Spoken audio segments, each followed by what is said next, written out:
দেখো কি অবস্থা, আমায় ওজন করছে। আমায় কি বিক্রি করে দেবে? এটা খায় না, ওটা খায় না। ছাড়ো ছাড়ো, মাথা তো অনেকটা বেরিয়ে গেছে। ছাড়ো, তুমি ছেড়ে দাও। তখন তো আমি ভেবেছি আমি দোলনায় উঠেছি বুঝি। না, ওটা আর দোলনা চড়তে হবে না।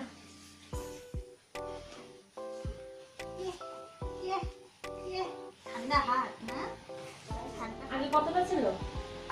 আগে তো মেয়েটা ছিল মনে হয় 2 কিলো 900 না কত, লাস্ট মনে হয় মেপে গেছিল।